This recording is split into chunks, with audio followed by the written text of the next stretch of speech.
다 같이 기도하겠습니다. 사랑의 하나님 감사합니다. 오늘도 저희들에게 새로운 하루를 허락하여 주시고 하나님의 은혜 속에서 하나님과 함께 하루를 또 시작하게 하시니 감사합니다. 하나님 오늘 또한 찬양으로 고백하였던 것과 같이 우리의 삶 속에 때때로 하나님을 발견할 수 없는 것처럼 여겨지고 하나님이 계신가 하는 생각이 들 때가 있습니다.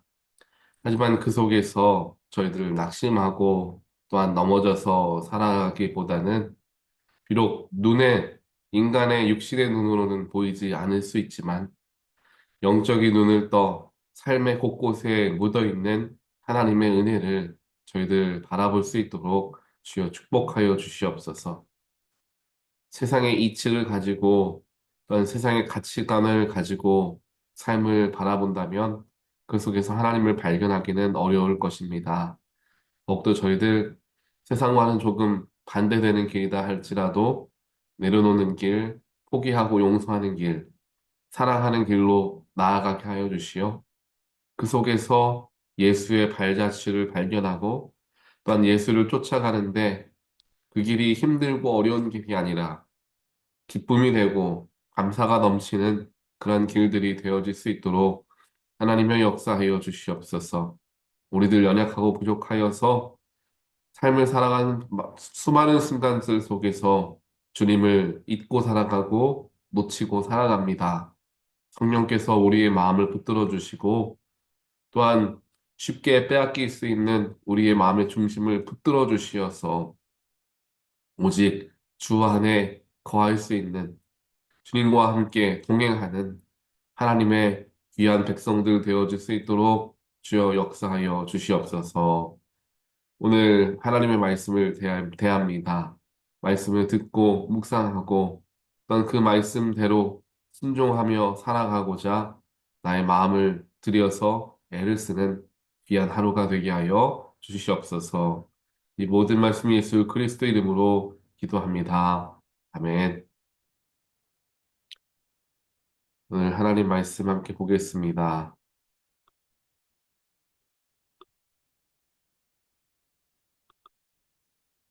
오늘 주신 하나님 말씀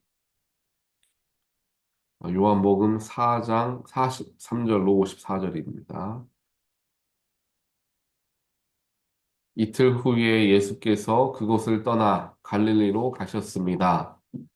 전에 예수께서는 예언자가 자기 고향에서 존경받지 못함을 직접 증언하신 적이 있었습니다.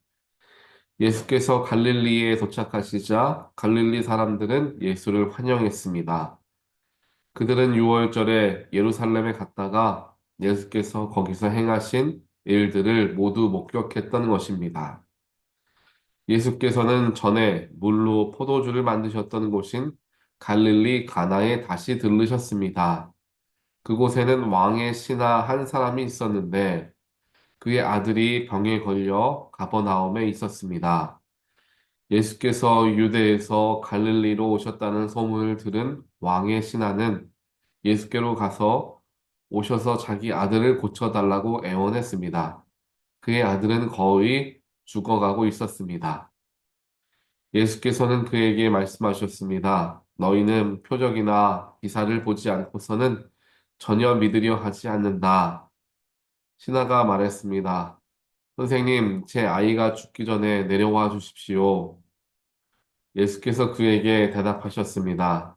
가 보아라. 내 아들이 살 것이다. 그는 예수의 말씀을 믿고 갔습니다. 신하가 집으로 가는 도중에 마중 나온 하인들을 만나 아들이 살아났다는 소식을 들었습니다.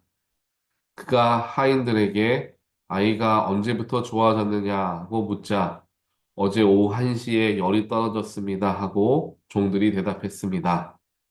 아이의 아버지는 예수께서 내 아들이 살 것이다 라고 말씀하셨던 바로 그때였음을 알았습니다. 그래서 그와 그의 온 집안이 예수를 믿게 되었습니다. 이것은 예수께서 유대에서 갈릴리로 돌아오신 후에 행하신 두 번째 표적이었습니다. 아멘. 오늘 우리가 함께 보는 요한복음 4장 말씀에서는 예수님께서 갈릴리로 가시는 그런 내용의 말씀이죠. 갈릴리는 예수님께서 원래 예수님의 고향이기 때문에 수많은 사람들이 예수가 어떤 사람인 줄 이제 알고 있었습니다. 어렸을 때부터 예수님을 아는 사람들도 많았고 친구들도 아마 있었을 것입니다. 그 갈릴리로 가서 특별하게 갈릴리에서 가장 우리가 음, 기억나는 것은 뭐냐면 그 가나의 혼인잔치죠. 예수님께서 이제 처음으로 기적을 일으키셨던 혼인잔치에서 물이 포도주로 변하게 되는 놀라운 기적을 일으키셨던 그 갈릴리 가나 지역을 우리는 기억합니다. 오늘 말씀을 보니까 예수님께서 그 가나에 다시 이제 들르시게 됐습니다. 그곳에 갔는데 왕의 신하 한 사람이 그곳에서 예수님을 기다리고 있었던 거예요. 그 왕의 신하에게 아들이 있었는데 아들이 병에 걸려서 정말 오늘 내일 하면서 언제 죽을지 모르는 그러한 위기 속에서 예수님께서 그를 살려주실 수 있을 것이다 라는 마음을 가지고 예수님 앞에 이제 나아오게 됩니다. 예수 앞에 나와왔던 왕의 신하는 예수님에게 간곡하게 부탁하죠. 오늘 47절에 보니까 자기 아들을 고쳐달라고 애원을 했다라고 표현하고 있습니다. 애원을 했다라고 표현이 되어질 정도로 그는 간절하게 자신의 아이를 치료해 달라라고 부탁하고 간청했던 것을 이제 보게 되는 거죠. 그렇게 간절하게 예수님 앞에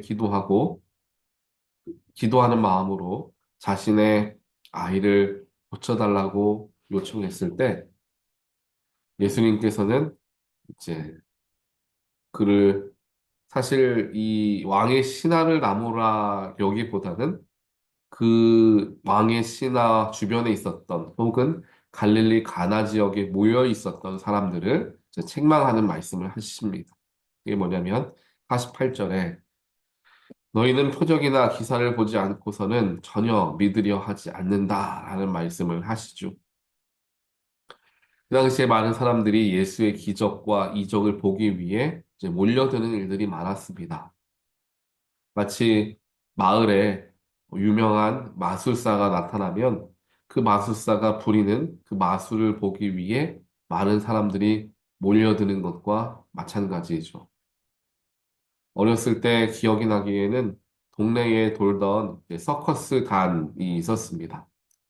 그래서 우리 동네에 그 서커스단이 왔다라는 소식을 들으면 사람들이 몰려가서 그 조그만한 공터에 세워진 텐트 안에 일어나는 그 서커스를 보러 들어가죠. 마치 사람들이 그렇게 예수님이 기적이 신기하니까 예수님이 이적을 한다는 것이 궁금하니까 그 자리에 나가서 기적을 보려는 사람들이 많았다라는 것입니다. 그래서 예수님께서 그들을 책망하시고 그들의 믿음이 없음을 말씀하시고 계시죠. 그런 와중에서 이 왕의 신하는 아랑곳하지 않고 꿋꿋이 예수님에게 나아가 다시 한번 이야기합니다. 선생님, 제 아이가 죽기 일보 직전입니다. 이제 죽기 전에 제발 저와 함께 가셔서 제 아들을 살려주십시오라고 간청을 합니다. 왕의 신하라고 한다면 굉장히 높은 직급에 있는 사람이기 때문에 성경에서 왕의 신하였다라고 표현을 하겠죠. 그 높은 사람이 보았을 때 예수라는 인물은 물론 기적을 일으키시는 분으로서는 알고 있지만 자신의 힘으로써 혹은 아랫사람들을 시켜서 얼마든지 데리고 오라라고 말할 수도 있는 위치에 있었을 것입니다. 왕의 신하니까 아마 뭐 지금으로 비교하자면 백악관에서 일하는 물론 장관들이라든지 그런 참모진들 뭐 그렇게 가까이에서 일하는 사람을 왕의 신하라고 하지 않겠습니까? 우리가 뭐 같이 여기에서 시나 이런 동네에서 일하는 공무원들을 대통령의 직속 뭐 그렇게 일하는 사람이다라고 표현하지 않는 것처럼 그렇다면 그렇게 높은 사람이 불러서 이제 자기 아들을 고쳐달라라고 이야기할 수도 충분히 있었겠지만 본인의 발걸음으로 걸어 나와서 예수님에게 나아왔던 것이죠. 그렇게 예수님께 나아와서 저와 함께 가서 제 아들을 좀 고쳐주십시오. 라고 다시 한번 간청하는 이 왕의 신하에게 예수님이 뭐라고 말씀하시냐면 가보아라. 내 아들이 살 것이다. 라고 50절에서 이야기합니다. 지금 저와 함께 가서 제 아이를 살려주십시오. 라고 이야기하는데 가라. 네 아들이 살 것이다. 그를 보내는 거예요. 아무리 생각해도 이해가 되지 않는 일일 수도 있을 것입니다. 하다못해 우리가 의사를 부르더라도 의사가 와서 아이의 상태를 보고 치료를 해야 되지 않겠습니까? 혹은 뭐 영적으로 그를 고친다고 하더라도 예를 들면 뭐 무당을 부른다 하더라도 무당이 아이 앞에 와서 집에서 뭐 구슬하던 뭘 해야 집 앞에 와서 집에 와서 해야 되지 않겠습니까? 그런데 예수님께서는 집으로 굳이 가버나움까지 가지 않으시고 그 자리에서 가보아라, 네 아들이 살아 있을 것이다 라고 말씀하는 것입니다. 그렇게 말씀하시는 예수님의 말씀을 듣고 신하가 50절을 보니까 그렇게 마지막에 이렇게 이야기하죠. 그는 예수님의 말씀을 믿고 갔습니다 라고 표현하고 있어요. 지금 예수를 붙들고 제발 저랑 같이 가주십시오. 제 아들에게 가서 살려주십시오. 그를 이끌어서 억지로라도 데려가서 아들을 치료하고 싶었던 마음이 굴뚝 같았지만 그는 예수님이 말씀하시면 예수님이 하시는 대로 즉 치유 방법은 예수님의 마음이다 라는 그런 마음을 가지고 있었던 것 같아요. 우리가 쉽게 하나님 앞에 넘어지는 이유가 여기에 있습니다. 우리가 보통 기도할 때 하나님 이 일을 하나님께서 선하게 이루어 주십시오 라고 기도하는데 내 머릿속에는 그러면 하나님이 응답해 주신다고 한다면 이 일이 이렇게 되고 이렇게 되고 이렇게 돼서 완성되는 그런 과정과 순서를 우리가 다 생각하고 있는 거예요. 예수님이 내 기도를 응답하시면 누구 사람의 마음을 변화시켜 가지고 내 일을 이렇게 저렇게 해결해 주실 거야. 예수님께서 이렇게 저렇게 새로운 마음들을 갖게 하셔서 내 일을 깨끗하게 해주실 거야. 라고 생각을 합니다. 즉, 예수님께서 어떻게 해주시길 바라는 것까지 내 마음속에 들어와 있는 거예요. 예수님이 하실 것, 예수님이 하신다라는 그 결과물을 바라보고 믿고 신뢰하는 것이 아니라 그 과정 가운데서도 내가 바라는 결과로 나아가는 모습이 보이지 않으면 내가 답답해하거나 때론 예수님을 원망하기도 한다라는 것입니다. 하나님께서 내 기도를 들어주시고 응답하신다면 내가 나에게 좋은 일과 또 내가 힘을 낼 수 있는 일이 일어나야 되는데 오히려 내가 생각했을 때 좋지 못한 일, 힘든 일, 어려운 일이 나에게 찾아오는 것을 보고 하나님 이게 뭡니까? 내 기도 응답해 주신다고 하지 않으셨습니까? 내 기도 다 듣지 않으셨습니까? 그런데 왜 나에게 어려움을 주셔서 이러십니까? 라고 하나님께 어, 말씀을 드리게 될 때도 있죠. 하지만 잘 생각해 보면 방법은 하나님 마음인 것이죠. 오늘도 마찬가지. 그 아이를 고치는 방법은 예수님의 마음인 거예요. 예수님이 그곳에 가셔서 그를 고쳐 주실 수도 있고 그 자리에 서서 그를 고쳐 주실 수도 있는 거예요. 예수님이 하셨던 것은 그 아이를 고쳐 주셨던 거예요. 즉 결과물은 변함이 없습니다. 하지만 어떻게 하느냐는 달랐죠. 만약 이 왕의 신하가 끝까지 예수님께서 나랑 같이 가셔서 내 아들을 고쳐줘야 됩니다. 라고 생각하고 억지를 부렸다면 그 아이가 낫지 못했을 수도 있습니다. 왜냐하면 예수님께서 이 순간에 이 믿음을 보기를 원하셨기 때문이에요. 이 사람이 왕의 신하가 내가 말로만 해도 그것을 믿고 따를 수 있는가? 그것과 함께 그것을 바라보고 있었던 것일 수 있기 때문입니다. 또 이것이 이 가나에서 일어났던 일로서 바라보게 됐을 때 가나의 혼인잔치에서도 마찬가지였죠. 물이 포도주로 변하는 그 사건 가운데 가장 큰 역할을 했던 인물들은 예수님의 말을 따랐던 혼인잔치의 그 신하들이라는 사람들이었습니다. 분명히 항아리에 물을 부으라고 예수님 말씀하셔서 물을 부었고, 이제 그 물을 연회장에 있는 사람들에게 그것을 포도주라고 이야기하며 나눠주라고 했을 때, 그, 혼인잔치를 섬겼던 그 종들은 무서웠을 겁니다. 주인의 기쁜 혼인잔치에 내가 말장난하면 안 되잖아요. 포도주를 드린다고 이야기하는데 맹물을 드리는 것은 굉장히 큰 결례를 범하는 것이기 때문에 종들의 입장에서는 굉장히 어려웠던 순간이었을 것입니다. 하지만 그들이 비록 예수님께서 물을 항아리에 부었던 것을 알고 있지만 예수님이 하라고 하는 대로 그들은 순종했고 결국 그 물이 포도주로 변하게 되었던 것을 보게 되는 거죠. 즉, 내 눈에 보이지 않는다 할지라도 우리 같이 찬양하지 않았습니까? 이 눈에 아무 증거 아니 되어도 믿음만을 가지고서 늘 걸으며 라고 찬양했습니다. 마찬가지예요. 예수님이 하실 것을 신뢰하고 우리는 믿고 나아가면 되는 것입니다. 지금 당장 이 항아리에 담겨져 있는 물이 아직 포도주로 변화되어 있지 않는다 할지라도 내가 사람들에게 나누어 주는 그 순간에라도 물이 포도주로 변할 것이다 라는 신뢰를 가지고 물을 그들에게 나누어 줄 수 있는 믿음의 행동들이 믿음의 마음가짐이 우리에게 필요하다라는 것입니다. 그때에 기적이 일어나는 거죠.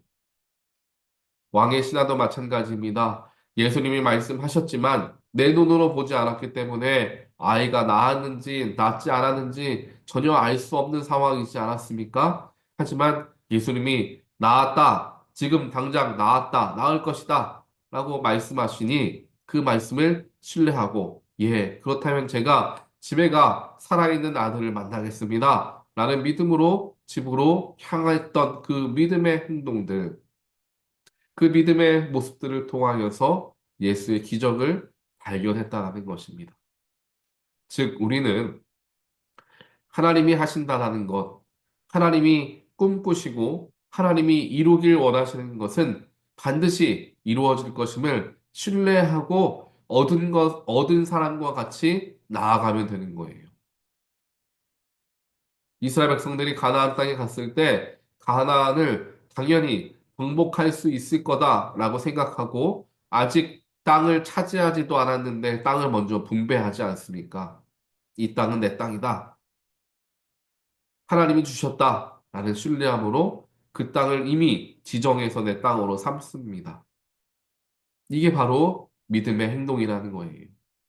하나님이 하신다라는 것은 반드시 이루어질 것이니 나는 그것을 신뢰하고 마치 그것을 얻은 사람처럼 살아가는 거예요. 하나님께서 우리가 또한 하나님 앞에 수많은 것들을 놓고 기도합니다. 하나님 내가 이렇게 살아가길 원합니다. 저렇게 살아가길 원합니다. 또 내 기도가 이렇게 응답되어지길 원합니다. 라고 기도하고 기도 끝난 다음에 또 바로 근심하고 이게 잘 될까? 이게 잘 해결될까? 방금 기도했는데 돌아서서 근심하는 모습을 보인다면 우리에게 믿음을 찾아볼 수 있겠느냐라는 것입니다. 하지만 기도하고 하나님을 붙잡고 하나님께 오늘 신하가 왕의 신하가 했던 것처럼 정말 애통하며 하나님 앞에 나아가 예수님 앞에 나아가 간절하게 고백했을 때 애원하듯 고백했을 때 분명히 그것을 들으시고 응답하실 것이니 나는 그 문제 하나님께 맡기고 마치 그 문제 해결된 사람처럼 살아가야겠다. 그게 바로 믿음이 깊은 사람들의 삶의 모습에서 나타나진다라는 거예요. 삶의 어려움이 가득한데 얼굴이 밝습니다. 내가 누가 봐도 힘든 상황인데 감사하고 기쁘다고 표현합니다. 왜 그럴 수 있을까요? 그들은 믿음의 눈으로 자신의 삶을 바라보기 때문입니다. 사랑하는 성도 여러분, 2025년 저와 여러분의 삶에 어떠한 기도의 제목들이 있는지 잘 알지 못합니다. 물론 기도 제목을 내신 분들 제가 같이 기도하고 있지만요. 간절하게 기도하고 있는 여러분들의 기도 제목이 있으실 겁니다. 그 기도를 여러분들 예수님께 하나님께 기도함을 통하여 반드시 하나님 역사하셔서 이루어질 것이다, 이루어졌다 라는 마음가짐을 가지고 믿고 신뢰하시게 되기를 주님의 이름으로 간절히 축원드립니다. 얼마 전 뇌과학자가 이야기하는 그 인터뷰를 들었는데 우리가 그렇게 될 것이다 라고 상상하고 생각만 해도 우리들의 뇌 구조가 그렇게 된 사람처럼 변화되어진다고 이야기를 해요. 그래서 올림픽에 나가는 선수들이 내가 금메달을 땄다라고 상상하고 생각하고 자꾸만 그렇게 생각하며 살아가는 그 일들을 했더니 마치 금메달 딴 사람과 같은 뇌 구조의 모습으로 뇌가 변화되어진다라던 변화가 되어진다라고 합니다. 마음만 먹으면 우리가 다짐만 하고 결단하고 신뢰만 하면 우리의 마음, 머리가 생각이 바뀌어진다라는 거죠. 오늘 이 말씀을 우리가 잘 기억하시면서 내가 하는 게 아니라 하나님이 하실 것을 기대하고 꼭 그리고 내가 원하는 방법으로 꼭 되는 것은 아닐 수 있다라는 생각을 가지며 그러면 하나님을 더욱더 신뢰해야 되겠죠. 우리 한 영혼 구원하는 것도 내가 할 수 없는 것처럼 느껴지고 내가 바라는 생각대로 되지 않는다 할지라도 하나님이 하시면 하나님이 하길 원하시면 하십니다. 라는 신뢰함을 가지고 마치 나는 전도한 사람입니다. 라는 마음가짐을 가지고 삶을 대해 보시기를 부탁을 드립니다. 이렇게 기도하겠습니다. 사랑과 능력이 하나님 감사합니다. 오늘 말씀을 통하여서 우리의 연약했던 믿음을 보게 하시니 하나님 감사합니다. 하나님께 기도하고 하나님께 간구하며 우리의 기도 제목을 드리지만 기도가 끝난 후에는 또 근심이 찾아오고 또 마음이 아파오는 그러한 우리의 믿음의 약함을 바라보게 됩니다. 하나님 오늘 왕의 신하가 예수님께서 말씀하셨을 때 내가 생각했던 것과는 다른 대답을 하셨지만 예수님을 신뢰하는 가운데 감사함으로 믿음으로 집으로 돌아갔던 것과 같이 지금 내 생각과 다르게 나의 삶이 펼쳐진다 할지라도 내가 원하는 대로 하나님이 움직여 주시지 않는 것처럼 여겨진다 하더라도 하나님을 끝까지 신뢰할 수 있는 우리가 되게 하여 주시옵소서. 또한 하나님께 간절하게 기도하는 것들 분명히 하나님께서 응답하시고 이루실 것임을 신뢰하는 가운데 이미 얻은 사람과 같이 이미 응답받은 사람과 같이 우리가 여기며 삶을 대할 수 있도록 하나님 또한 축복하여 주시옵소서. 이 모든 말씀 예수 그리스도 이름으로 기도합니다. 아멘.